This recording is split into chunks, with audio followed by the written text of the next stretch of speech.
2024 Kawasaki Versys. Let's go. So this is my first time ever reviewing a Kawasaki bike. My first motorcycle was, believe it or not, a KLR. Kind of an ode back to the beginning. But the Versys is a very popular sport touring bike. Very, very popular sport touring bike. Kind of giving it a run for its money based on, you know, the other bikes I've been riding. We'll see exactly how it works out. Just taking a quick look at it. It is a full fairing bike. It's got a lot of really nice creature comforts on this. We'll do more of a review once we get riding it, but just looking at it right now, the seat looks comfortable. Nice back seat. The shock is kind of cool on this too, like it's way off centered. And manually adjustable right there, so it's kind of no frills. This is obviously a twin 650. Nissan double rotor brakes. We got a 17-inch tire on the front too, so we'll see what happens. Oh wow, super smooth. Yeah. We'll talk about the specs a little later on in the ride with our... But it's a small platform.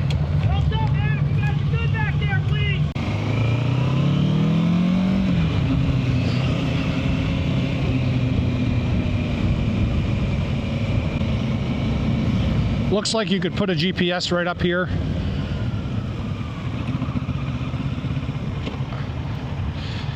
And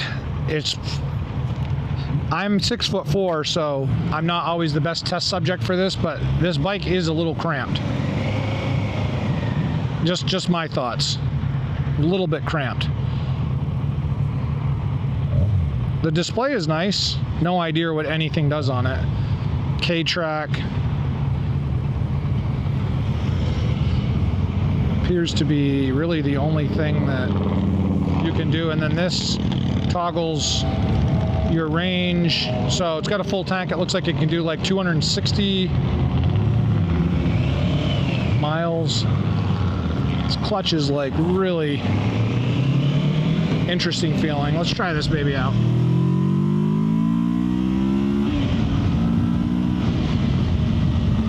So, I mean, this isn't a sport bike, but I expected just a little bit more than that.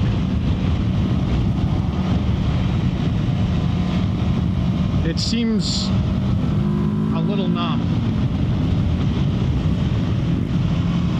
But again, it is a 650. So let's get this in high gear. We're in 6th. And yeah, there's nothing there.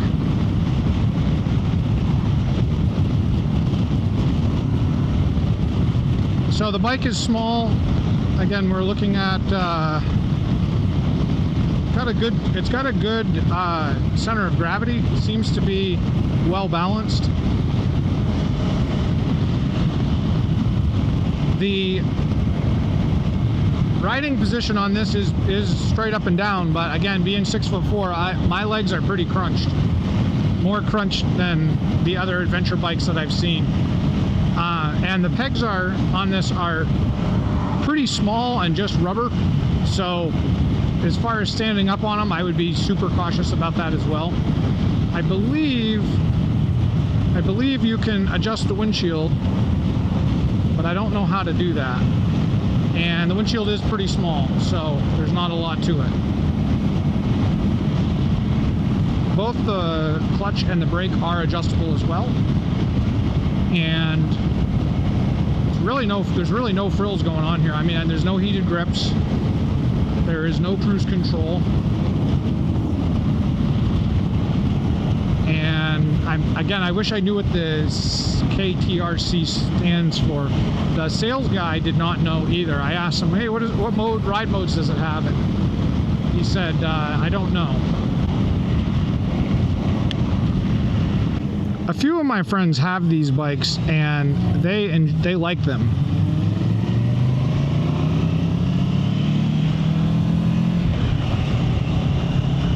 the seat does put you forward if you sit towards the back of it, but if you sit right in the middle, it's pretty neutral.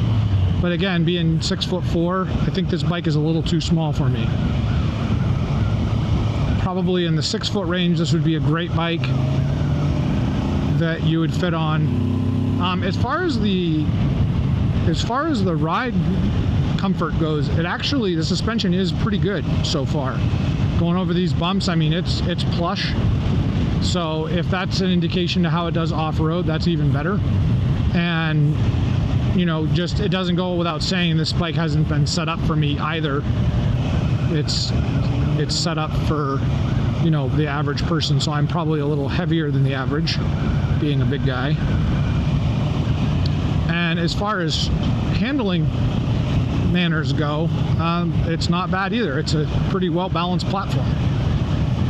Pretty well balanced indeed. I would say the suspension on this bike is actually very good. This ride is very comfortable.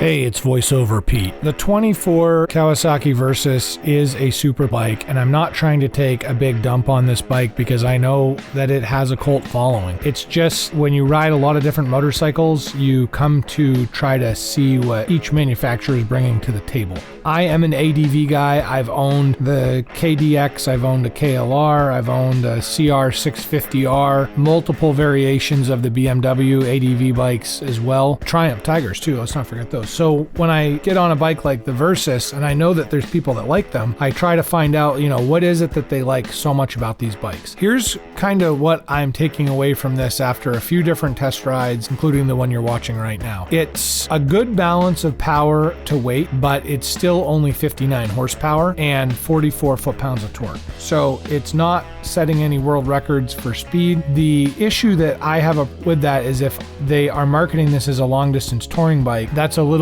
to be desired, especially after putting down some miles on the Great Slab. The other thing that I had a hard time with on this bike was getting the display to actually show the different modes and options and such. But actually what I found out is it's a demo bike and they lock them down, so that's the reason why I couldn't. I refer to this thing KTRC, and that's actually Kawasaki Traction Control. That's what that stands for. With the bike as I'm riding it now, the MSRP for this bike is only, drumroll, $10,099. If you're going to throw this up against BMW GS, you could buy 2.5 of these bikes compared to a moderately equipped GS. This is a pretty good bike for somebody that doesn't have a lot of money and wants something that's bulletproof and isn't going to break on them. There are a lot of things that you can do with this. It is very simple. I don't think off-roading is its sweet spot, and I don't think the highway is its sweet spot. But tooling around on back roads like we are in this video, perfect. It's exactly designed for that. I enjoyed riding this bike, and I do see how people can fall in love with these. It really reminds me of a KLR, but at that point, why wouldn't I just buy a KLR, which is much simpler and more. I have not ridden the Versys 1000, so maybe my power issues would go away at that point. Now back to the action.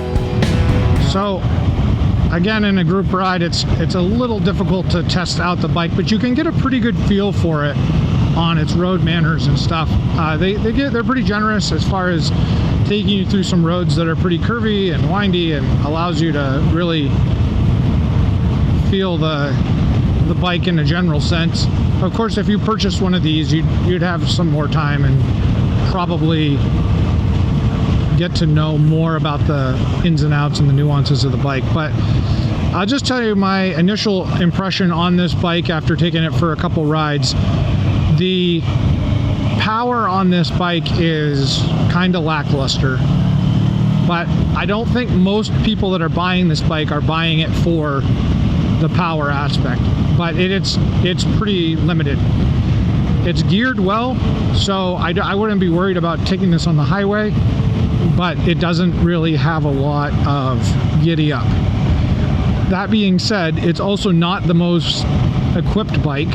It's missing a lot of features that I would want to see in a sport touring bike.